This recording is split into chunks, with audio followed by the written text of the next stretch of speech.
Hello viewers, আসসালামু আলাইকুম। কেমন আছেন? ভালো আছেন? আমিও ভালো আছি ইনশাল্লাহ। আজ আপনাদের সাথে আমি নতুন একটা ভিডিও শেয়ার করব। ভিডিওর বিষয় হচ্ছে যে টিয়া পাখি কিভাবে খালি হাতে ফ্রি হ্যান্ডে টিয়া পাখি আঁকতে হয় আমি আপনাদের আজকে দেখাবো। আশা করি আমার সাথে থাকবেন।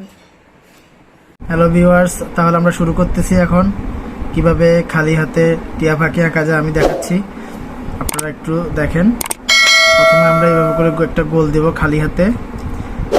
গোলটা যেভাবে হোক একটা মোটামুটি গোল হলেই হবে। তারপরে কাট করে মাঝখানে একটু কাট করে একটু দাগ দিলাম মাঝখানটা ঠিক করার জন্য। এই পাশ থেকে পাতার মতো করে এই পাশ থেকে পাতার মতো করে এইভাবে দিয়ে একটুখানি কোণা বের করে তারপর এখানে পা দেওয়ার জন্য একটা চন্দ্রবিন্দুর মতো একটা দিবেন। এটার একটুখানি উপর দিকে এটার সাথে লাগাবেন। এটা হচ্ছে একটা গ্রামার। এই গ্রামারটা যখন বুঝে ফেলবেন তখন আঁকাটা অনেক ইজি হয়ে যাবে। আমি আবার দেখাচ্ছি। প্রথমে এভাবে করে আরেকটা গোল দিলাম। গোল দেওয়ার পরে এখান থেকে কাট করে একটা দাগ পাতার মতো করে এখান থেকে আবার এখান থেকে এই দাগটা দেওয়ার উদ্দেশ্য হচ্ছে পাতাটা যাতে বেশি মোটা চিকন না হয়, দুই পাশ যাতে সমান থাকে এই জন্য। তারপরে এইভাবে করে এখান থেকে চন্দ্রবিন্দুর মতো দিয়ে এটার একটুখানি উপরে এখান থেকেই। এখন আমি এটা হচ্ছে গ্রামার, এটা থেকে কিভাবে আমরা টিয়া পাখি করবো এখন সেটা আপনাকে দেখাবো। প্রথম আমি এই মাঝখানে দাগটা মুছে ফেললাম। এই গোলের দাগটাও আমি মুছে ফেললাম। মুছে ফেলার পরে এখান থেকে আমি এর সাথে এইভাবে লাগাই দিব। তাহলে আমার এই দাগটা কিন্তু নাই। লাগাই দেওয়ার পরে এখান থেকে এই টিয়া পাখির গলায় একটা মালা থাকে। তারপর আমরা একটা রাউন্ড করলাম, চোখ এভাবে দিলাম। এই যে এখান থেকে একটুখানি কেটে নিব ঠোঁট দেওয়ার জন্য। বাইরের গোলের অংশটা মুছে ফেললাম। এখন ঠোঁটটা হবে আমার এখান থেকে আর এখান থেকে। আপনারা লক্ষ্য রাখবেন আমি যেখান থেকে শুরু করবো আবার সেখানে লাগাবো। এভাবে এসে এই পর্যন্ত একটুখানি ভিতরে ঢুকাবো, তারপর এর সাথে লাগালাম আর এখান থেকে তার টিয়া পাখির নাক। এখন আমরা এখানে হয়ে গেল বাস। এইভাবে আমরা ডানার ইয়েগুলা দিলাম, কাজগুলা উল্টা করে ঢেউ দিলাম, হয়ে গেল। এখন পাটা দেখেন, পাটা হচ্ছে এদিক থেকে এভাবে যে এর মতো করে এইভাবে লাগাই দিবেন পা।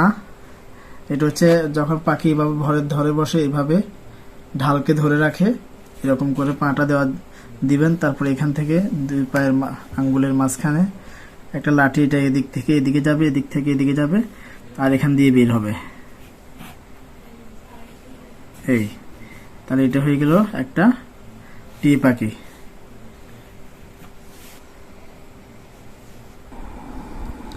আসুন আমি দেখাবো এই টিয়া পাখিটাকে আমরা কিভাবে রং করব। রং করার আগে একটা বিষয় খেয়াল রাখতে হবে, পেন্সিলের একটা ময়লা আছে। পেন্সিলের যে কালিটা ওটা রঙের সাথে মিশে অনেক সময় রঙগুলো ময়লা হয়ে যায়। এই যে আমরা রাবার দিয়ে হালকা করে ফেলবো। আমরা পেন্সিলের যে ইয়েগুলো আছে কালিগুলো কিছুটা কমাই ফেলবো, এমনভাবে মুছে ফেলবো যাতে আমরা বুঝতে পারি যে কোথায় কি দাগ লাইন আমি করেছি। টিয়া পাখি আমি প্রথমে এবার আউটলাইন করে দেবো। আউটলাইন করে রঙগুলো বের হবে না।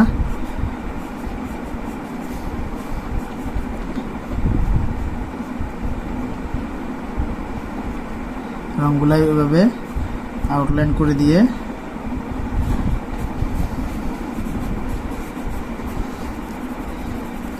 এই যে একভাবে রং করার চেষ্টা করতে হবে।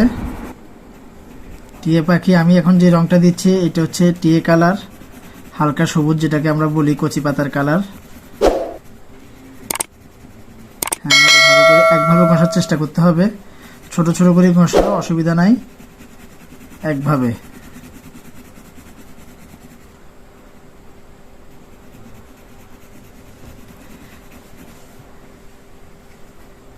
ঘষে আমরা যে রং হাতে নিব সেই রঙের কাজটা শেষ করব। আগে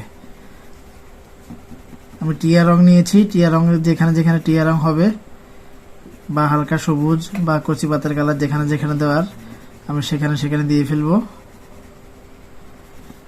এই যে টিয়া রঙের কাজ শেষ আমার। এরপরে আমি ইচ্ছা করলে চোখের কাজ করতে পারি বা গলার মালাটা দিতে পারি।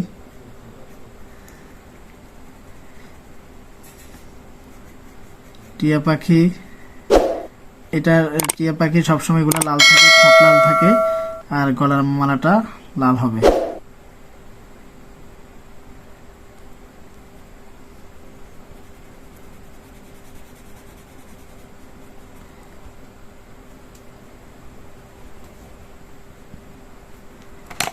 এখন আমরা এটার থেকে আরেকটু ডার্ক একটা গ্রিন নিয়েছি বা সবুজ নিয়েছি।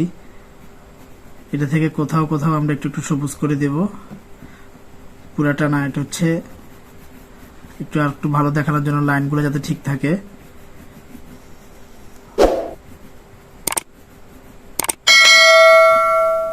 এবং লাইনগুলো যাতে ঠিক থাকে এই জন্য আমি আর একটু একটু সবুজ দিয়ে দিচ্ছি।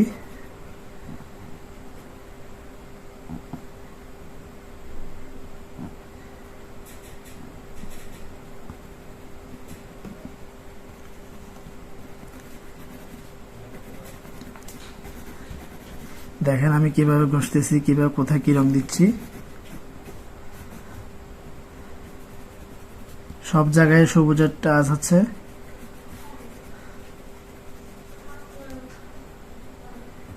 দেখেন পুরোটা দেওয়া।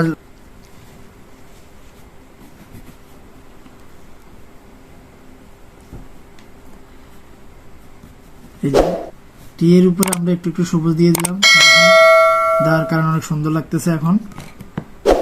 তারপরে আমি দিব ব্রাউন কালার বা খয়েরি পায়ে। এটা এইভাবে করে আমের মতো, এই আমের মতো, প্রথমে আমের মতো দিয়ে পরে আমের মতো দিয়ে তারপর আমরা ঢালটা দিব। ডালটা ব্রাউন কালারে হবে, তবে ইচ্ছা করলে আর একটু ডার্ক ব্রাউন যেটা ওটা দিতে পারি,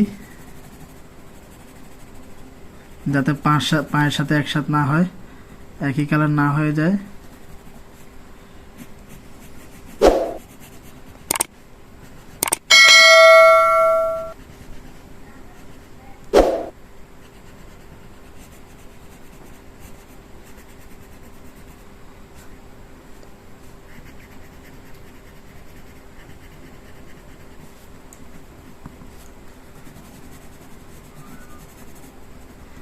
আমরা ইচ্ছা করলে এখানের উপরে একটু একটু গ্রিন দিয়ে দেব। গ্রিনের ভাব থাকলে দেখতে আর সুন্দর লাগবে। আর যদি আমরা এভাবেও থাকতে পারে, যদি আমরা আর একটু সুন্দর করতে চাই বা আর একটু উজ্জ্বল বা আর একটু চোখে ধরার মতো করতে চাই, তখন আমরা ব্ল্যাক দিয়ে ড্রয়িং করব। ব্ল্যাকটা যত কম ব্যবহার করা যায় ততই ভালো। তারপর আমি দেখাচ্ছি একটু একটু দিয়ে।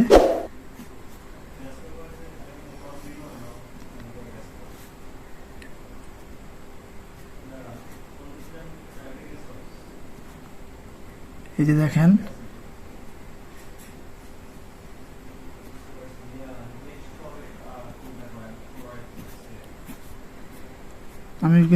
আমি পুরা বর্ডার বা পুরা আউটলাইন কিন্তু কালো দিয়ে দিই নাই,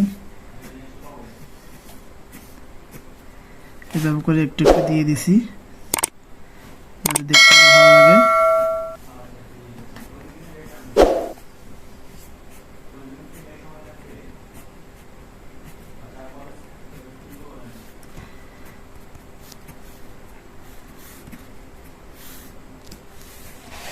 তো ভিউয়ার্স, এই হচ্ছে আমাদের খালি হাতে অতি সহজে টিয়া পাখি আঁকা। আপনারা ইচ্ছা করলে পায়ের কালার লালও দিতে পারেন, একটু একটু লালও দিতে পারেন, ব্রাউন না দিয়ে লাল দিতে পারেন, তাহলে ব্রাউনের সাথে আর মিশবে না, আলাদা দেখা যাবে।